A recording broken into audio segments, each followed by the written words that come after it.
Hey guys, so welcome back to The Real Deals. I look really sickly. What's new, Maya? What's new? It's just the lighting. It's like, I don't know, whatever. It's Wednesday, which means I am here and I am ready to discuss things. Good! The title, you can already tell what this video is going to be about. Now, personally, I do my best to avoid certain topics because the controversy is just bitchy and it just seems to do more fucking harm than good, and everybody's just too fucking sensitive. I hate saying that, almost like, oh my god, you're too sensitive, because really what's being too sensitive? But realistically, a lot of people are just too sensitive, and they take everything to heart, and they over dramatize everything, and it's just not worth bringing it up unless I'm one-on-one with somebody who wants to hear me talk. They're not just clicking on my video just to talk shit, like they want to talk to me. And that's what I do in my life. You know, people will come up to me and ask me for advice, or they will go out of their way to ask me for advice. When you come to YouTube and like social media outlets, it's just too general. There's just too many fucking people that just don't want to get it, and they want to fight you, and that's not the kind of person I am. I don't really care enough about these people that don't mean anything to me, their opinions, because they're in it to be negative, they're in it just to be an asshole, and I don't want to deal with it, yo. I don't want to deal with the backlash. I don't want to talk about this shit. But ironically enough, this week on The Real Deals, we're talking about mental illness, self-harm, and I came up with the idea to talk about it. Now, I chose this topic for us because The Real Deals is supposed to be about shit that's important, and for some reason, We've been sucking dick! technically, all the members are supposed to pitch in ideas. In the past few months, we haven't done anything that seems important.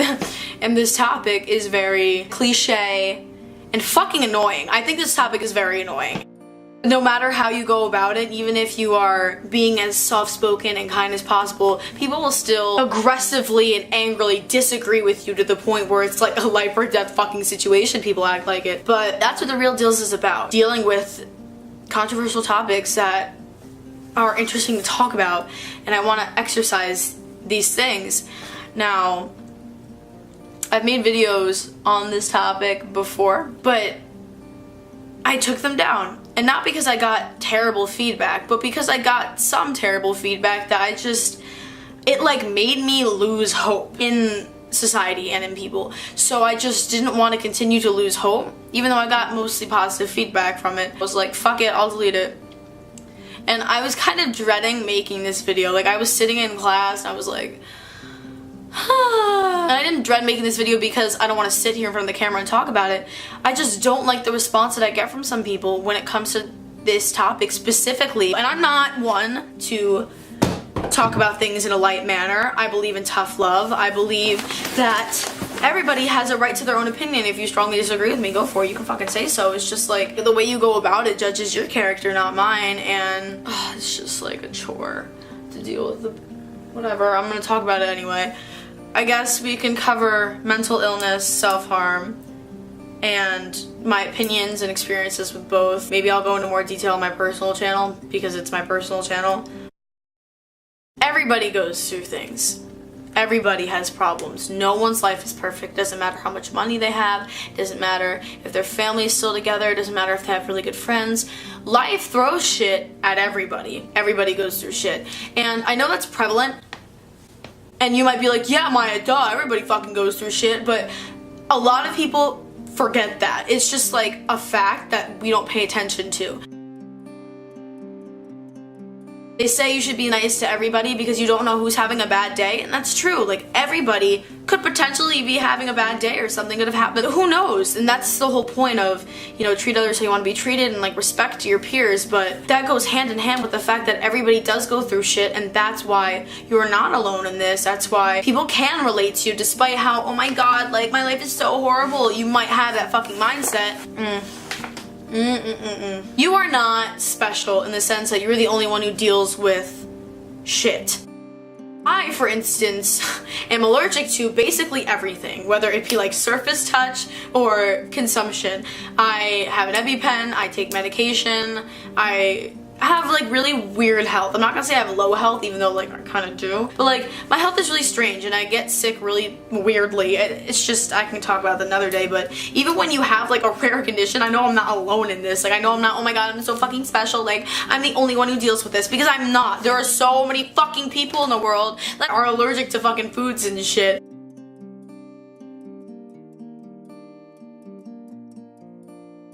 And that's a whole different kind of thing. You know how I always talk about don't compare yourself to other people, you know, you have to focus on yourself, and there is somebody who has it worse than you, but just because somebody does have it worse than you doesn't mean your own problems aren't valid. But in general, why are you focusing and honing in so much on that negative shit? You should not just accept it, but you should be aware of all aspects of your life, not just the negative, and actively work to balance, if not bring up the positive things in life. And you need the negative things in your life so that way the positive things can shine. You know, they always say that if there was no rain, this world would be a desert, and you know, they're the same thing. If you didn't have bad times, and your good times wouldn't be as good, and you wouldn't be able to, you know, determine it. But like I was saying, you're not special in the sense that, you know, you're the only one with depression. You're the only one with anxiety. You're the only one who has family issues. Everybody deals with that at one point or another. Maybe not everybody, but perhaps everybody does. And you're not alone in that. People can relate to you. It's not like you're some fucking special case. And like, there's so many corrupt and stupid fucking people on this planet. Sorry, who think that they're so fucking special, not everything that they go through is so fucking worse than everybody else's life and whatnot, and nobody can relate to them, and they're just oh so fucking superior in a sense. People who try to one-up other people with negative shit. Have you ever been like venting to somebody or like talking in like a public place, and you're like, yeah, this happened to me, my dog died, and someone's like, yeah, well my fucking grandma just died and my mom is sick, and like, okay, one, nobody fucking asked your bitch ass, and two, why do you feel the need to compete with other people? That's just adding more negative shit to your fucking depression and your fucking anxiety and your self-proclaimed mental illnesses. Oh, you went to a doctor for that? Shit, that means you're so fucking ill. Like, you're so bad, you need to be put away in an asylum. Like, that's how some people fucking act, and it's a shame because it literally puts everybody who has mental illness into like this one mixing pot. And these, like, I don't want to say posers, but fucking posers are mixed in there with the people who actually have problems, who are diagnosed, who cannot help it, and they don't romanticize it. They don't find it fucking edgy. They don't fucking think it makes them unique and like, wow, I'm so mysterious. They fucking hate it. It makes them miserable. They want to be able to go outside and hang out with their friends. You know, I have friends who have social anxiety to the point where they literally will cry because they want to go out with me to places, but they're fucking scared. And it takes a lot of fucking energy and effort and sadness. It's fucking sad. And it's a weight on their shoulders because they can't do the things that other people can do, normal people can do. The people who actually have mental illness are almost being shamed because of the people who romanticize mental illness or think that it's fucking cool and hip and fucking like, wow, it's so fucking 2016 to be a miserable fucking piece of shit who thinks that they're so special and that they're so different. But guess what? You're fucking not. And I will sit here and tell you that you are a fucking loser if you fucking sit here and act like, oh my god, I have bipolar disorder. Like, low-key, that makes me so cool. Like, I'm so edgy. Fuck you! Fuck you! And the best part about this is your pathetic fucking pea-brain motherfucking ass can't even comprehend this. You can't even understand this, because if you did understand this, you wouldn't be acting the way that you fucking do, you dumbass piece of shit. Because I've had people with bipolar disorder in my life, and their bipolar disorder ruined our relationship to the point where I couldn't even talk to them anymore, and I will never talk to them ever again, because it is so hard for a person to deal with their mental illness and for the people on the outside.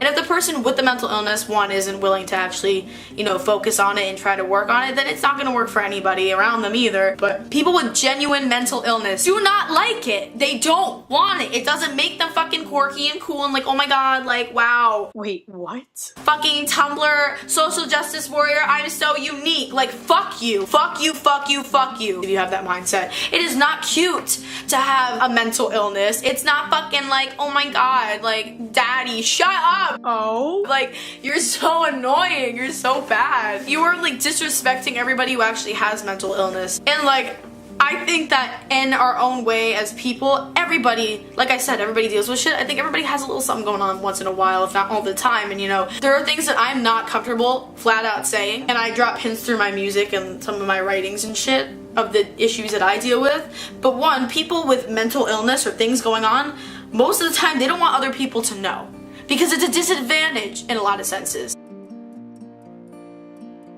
Special things like that can work in your favor if you manipulate it and train yourself in a way where you can take positive out of negative, but realistically, it makes life a lot harder for a lot of people. These issues, these hardships, it's difficult. It's difficult. And if we're gonna dive deeper into this, you know, when you see people romanticizing eating disorders or self-harm, wow, like she's so different. Wow, he's so different. What the fuck is that? What the fuck is that? It is called being unhealthy. That is not healthy. Nobody deserves to hurt themselves unless they are literally, like, I'm saying, like a child molester or like a fucking rapist. You know what I mean? Like a fucking serial killer. I think self-harm is fucking stupid. I think it's disgusting. And I think it's shameful. But do I think that the people who are doing it are disgusting and shameful? No. I think that they're just lost. They're at a loss. You have a roof over your head, and you have dinner every night, and you have clothes to wear, and you get an education, whether or not you even have a family that fucking cares about you or all that shit. As long as you are healthy and alive, you have no fucking reason to destroy the one body that you have. Because guess what? Somebody out there has cancer and they're gonna lose their hair, they're gonna gain weight, lose weight, they're gonna lose their fucking limbs. There are people who are paralyzed, there are people who are born disformed, and you are destroying your body for what reason? Why? Because so-and-so is bullying you at school? How is that even justified? See, talking about this gets me really frustrated because one, I never cut myself. I've never self-harmed in my lifetime, but I have a lot of friends who did, and none of them do anymore.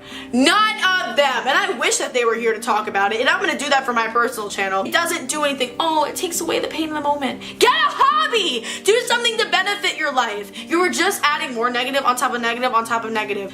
You do not deserve to hurt yourself. People who are molested and people who are seriously fucking picked on and have families who are just fucking shit and they're like just being so mistreated, but they cut themselves, and like, it's still not justifiable. You know, you need to get help. If somebody's mistreating you, you need to get help. You don't have to take it out on yourself because that's not helping you. You need to get help. And I'm not saying that it's your fault that you need to get help. And cutting yourself does not help. And if you have the mindset that it does, you are proving me right. You need fucking help. And there are so many people out there that are willing to help you. And you are ruining one of the only things that is there for you in the long run. Your body. You have this until the day you fucking die. This is all you have. And if you are unhappy with it, and you are mistreating it, and you are hurting yourself, and you are breaking the flesh that is holding you together, you need help. You need help, and your mindset is fucked. And you deserve to get help because nobody deserves to just hurt themselves. It's not the correct way to express your pain. It's not any way to express anything, and it's not cute, it's not creative, it's not quirky, it's not attractive. You need to stop. You need to stop. You need to stop. There are so many people out there who can help you. There's so many therapists who genuinely care about your feelings and not the money. All you have to do is be honest, and it's not shameful to get help. If anything, it's fucking empowering, it's brave, and I applaud you. I legitimately, me, Maya Scavo, if this means anything to you, I applaud you for not cutting. I applaud you for getting help if you were. I applaud you for getting help in general. I applaud you for helping other people who may need it. And I applaud you for helping yourself most of all, because in this lifetime, you are really the only person that you can fucking rely on. And if you can't even respect yourself enough to take care of your body and to get the help that you deserve as a person, it's so sad that people think that that is the way to go, and it boggles my mind. I legitimately just can't understand where people find comfort in pain, whether or not it's all you've ever known. I might be an asshole, but I want to make sure that everybody on this planet is happy. That's all I'm gonna say for now, guys. I hope that this opened your eyes. Happy Wednesday.